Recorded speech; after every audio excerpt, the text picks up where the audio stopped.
Ja, herzlich willkommen zu einer neuen Ausgabe SE-Talk. Ich bin wieder in Vancouver, diesmal September 2019, bei mir EnWave, Brent Charleton und er ist CEO von EnWave. Und EnWave hat in den letzten Wochen extrem viel Newsflow gehabt, trotzdem ist die Aktie jetzt drunter gegangen, vor allem die letzten Tage.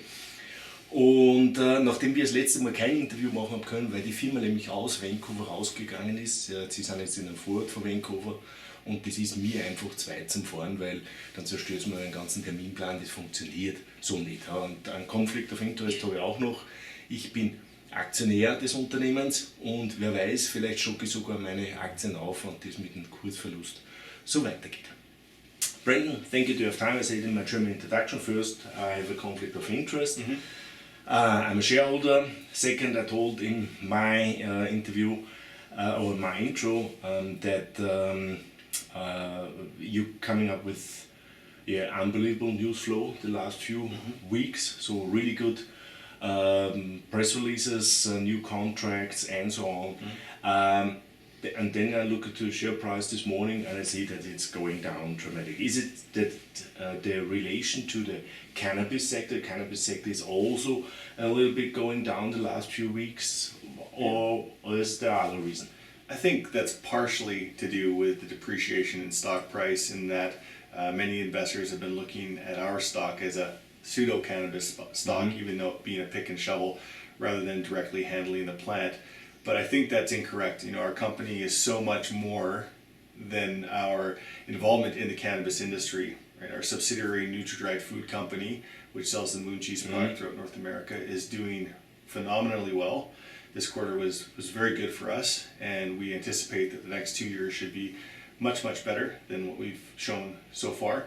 And also the optionality, we're very much active still in the food industry, as well as cannabis. So our inclusion in the two ETFs that were announced, I think does expose us to be more fluctuations, right? And then, so it contributes, but I don't think it's the sole reason for the depreciation in the stock.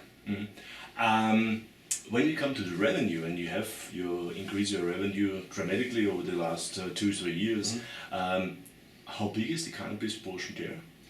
So this past year, in regards to machine sales, it was about 60% or so. Okay. The remaining being mainly food machines that have been sold. Moving forward into 2020 and 2021, we anticipate that to be similar in percentage. So there's still a lot of upside and a lot of capital being deployed for infrastructure build out in the cannabis space internationally, not just in Canada, and we hope to capitalize on that. But when also coming back from a little bit from the cannabis sector, when you look at the press releases, what you coming up in the last 6 months, I would say, what was the most important, or the two most important press releases? What you coming up? In the future or in the past? No, in the past, in the last 6. So if you're talking about the cannabis sector specifically, our partnership with Aurora Cannabis was very important in that they purchased machines, both for their Canadian operations. They've committed to a machine for their South American operations, and we're working through a negotiation right now for them to commit to machines for some of their European operations and potentially into Australia. They invested in our company through a stock swap, which we did, right? So we raised $10 million. At that time, Aurora was trading at a higher price of about $11.89. We exited that position immediately at about $12. So we monetized the stock that we received from Aurora and put that directly onto our balance sheet for obviously growth purposes for our company. And they're still long EnWave.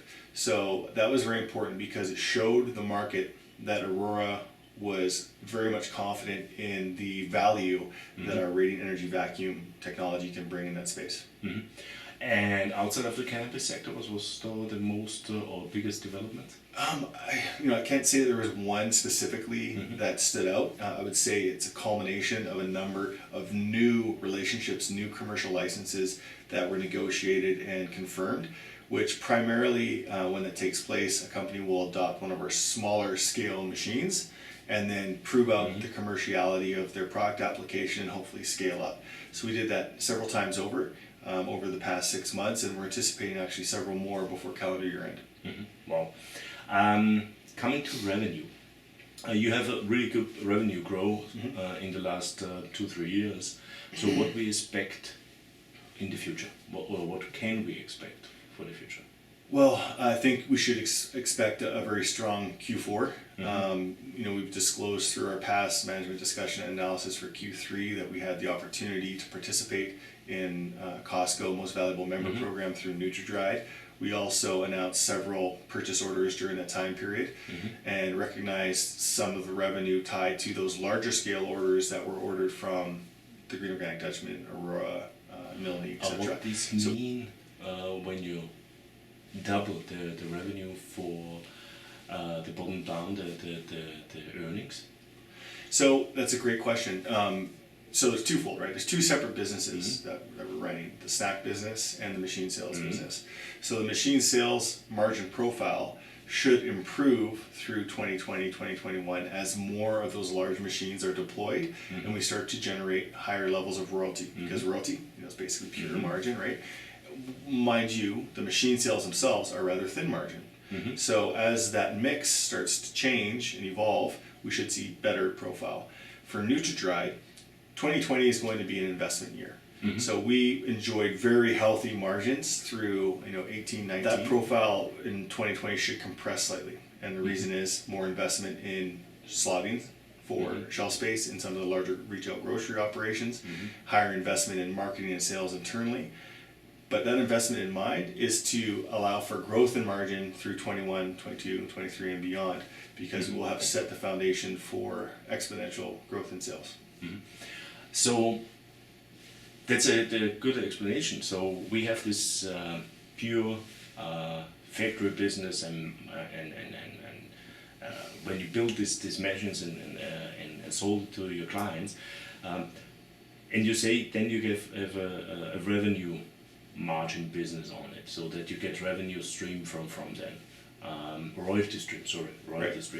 So can we say how big is this kind of royalty stream in percentage, or is it per product, or how can an investor understand how much this royalty is? Okay, well, let's simplify it. For every large scale machine classified as 100 kilowatts or larger, for food products, we'll generate anywhere between $2 and call it $500,000 in royalty revenue per annum at relative full utilization. Okay, for cannabis, we attribute a 1 penny per gram royalty typically, and so a large scale machine, as I mentioned, 100 kilowatts, can do approximately 40 metric tons running a single shift, 250 days per year, which equates to about $400,000 in royalty revenue.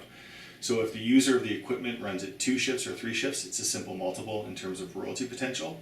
Hence our focus on expanding our business in the cannabis vertical due to A, potential higher royalties on a per machine basis, and second, the lack of differentiation in the finished product. So it doesn't take consumer acceptance and attaining broader distribution to grow our partners' businesses. We're just simply put a time and cost cutting mechanism. So for you is also very important when your partners, they take a license and they have new products out there, and they're doing well with the new product, is well accepted. There was one of the last president, or maybe it was today, with that one of your license partner have doing really well, and you expand this exclusivity agreement. Today, is actually more tempered. So our relationship with a company called Bonduelle, who are commercializing a premium frozen vegetable, dehydrated frozen vegetable line, they needed more time to make a decision on expanding their commitment to using Rev technology to produce these product lines. So today's announcement was basically telling our shareholders that yes, the relationship continues. Yes, it remains positive. No, Bonduelle's not ready to expand yet. They need a few more months of sales data to justify that. And eventually, they're going to have to make a gut call, right? But they win also an award for his product, and this is based on your True. Yes. Yeah. So that's mean for me that it's a very positive thing when you get an award for innovation, product innovation, and so on. That the product is really working. It's an outstanding product, but of course you have to sell the product. Yeah, right? for sure. So Sales is a different point. And they've been making good progress. So like, there's no doubt that the effort and the skill in launching that product is there. And I'm looking forward to a go or no go decision from them, hopefully this year. One last question coming to my mind. When we look now at the revenues, and we have this 3 streams of revenues: the machine, we have the royalties, and we have the commercial product. How the revenue looks now from the percentage point, especially when you look at the royalty? Well, how much you get at the moment from royalties? So for this fiscal year, for 19, it's just finishing off, we should be in the range of, call it $1 million, not including the royalty generated from our wholly owned subsidiary, because of course, yeah, for sure, we're the same. Okay. In Q3, the revenue breakdown was about 50% EnWave parent and 50% NutraDried, the consumer packaged goods sales. That won't be consistent. You're going to start to see NutraDried make up more of a percentage of our revenue for the foreseeable future, because it's growing so fast, which is great. It's fantastic. So in terms of percentage of revenue into 2020, you're likely going to see somewhere in the range of like 70 to 75% coming from NutraDried, we think. The rest being machine sales, and growth in royalty revenue. Our target is about $2 million next year, so we think that's feasible. And again, not including any NutraDried royalty, which would be for sure back to the company. Yeah. So then the royalty stream business is a great business. Then it's nearly, you have no really cost against this royalty. That's correct. Well, we minimal cost, right? Yeah. So we make sure that the machines are working. There's That's for sure. warranty and whatnot. But so the numbers that I'm providing, a 2 million target, is conservative if you consider we have several large scale machines that will turn on in the cannabis industry, but we want to temper expectations and see how that evolves, because as I mentioned before, if a single machine can do 400K single shift, 250 days, and we've got 8 machines on order for delivery over the next several months, then there's more potential there. Yeah. What is the really long-term vision of the company for you? Well, the long-term vision for EnWave parent company is to deploy as many large-scale machines in diversified geographies and market verticals, creating a foundation for consistent and growing diversified royalty streams, to the point where those royalty streams vastly surpass our overhead costs. The rest fall to the bottom line, along with more lumpy machine sales, and then we can hopefully start deploying that profit to our shareholders in the form of a buyback or a dividend or combination thereof, depending on the situation at the time. And then with NutraDried, we're going to continue to funnel resources into that business and grow it as large and fast as we can, and then make a decision when the appropriate time comes. If someone wants to acquire that business, if it's in the best interest of our shareholders, we'll look at divestiture. If not, and it's best interest of shareholders to keep that business and allow the cash flow to keep coming through, then we'll hold on. Wow, okay, good point. Ja, das war ein Update von EnWave. Wie gesagt, ich bin Aktionär und für mich ist die Company extrem spannend. Ich bin schon lange dabei und jetzt exekutieren sie das Ganze, was wir eigentlich über die letzten Jahre gesprochen haben. Wichtig ist für uns zu verstehen, dass sie eigentlich 3 Umsatzstreams haben. Das eine ist ein eigenes Produkt, das ist der Munchies quasi, den sie selber produzieren, der wird auch bei großen Kaffeeketten hier vertrieben. Das wächst extrem schnell und heuer wird es wahrscheinlich um die 30 Millionen Umsatz damit machen.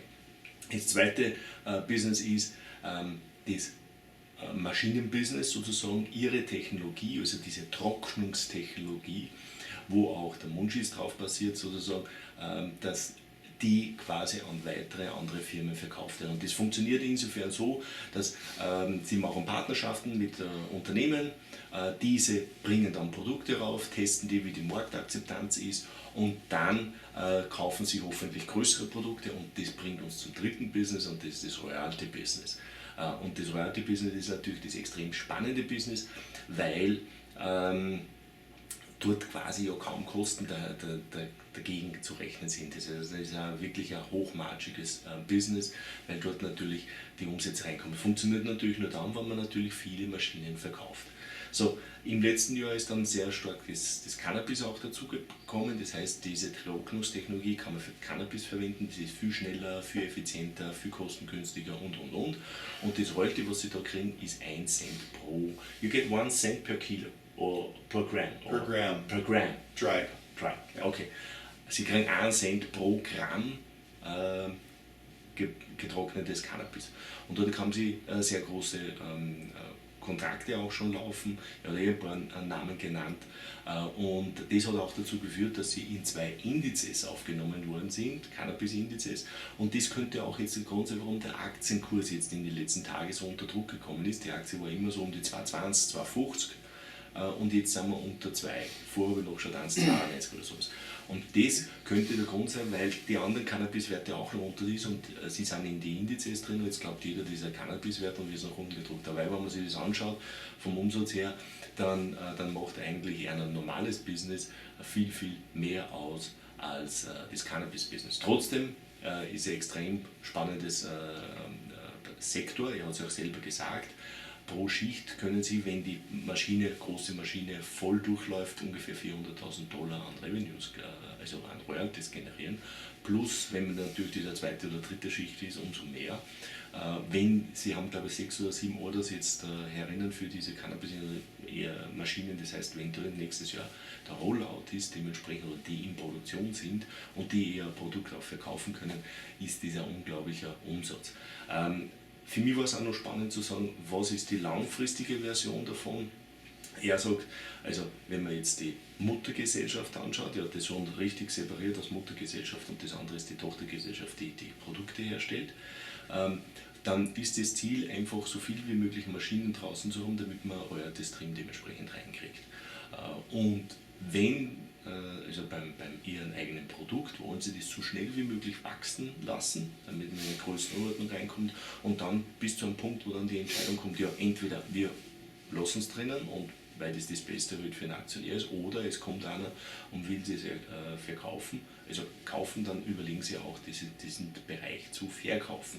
Also das könnte ein riesen Abseitspotenzial sein und hier könnte auch die große Chance des Unternehmens nochmal sein. Sie wachsen extrem stark, die Profitabilität ist noch nicht dort, wo ich mir sie erhoffe, aber ich sage, in 1-2 Jahren schaut das ganz anders aus und er sagt ja selber, wenn das Ganze natürlich dann läuft, ist ja ein langfristiges Ziel, auch dementsprechend die Aktionäre daran zu beteiligen, das heißt entweder über die Dividende oder Buyback oder was auch immer.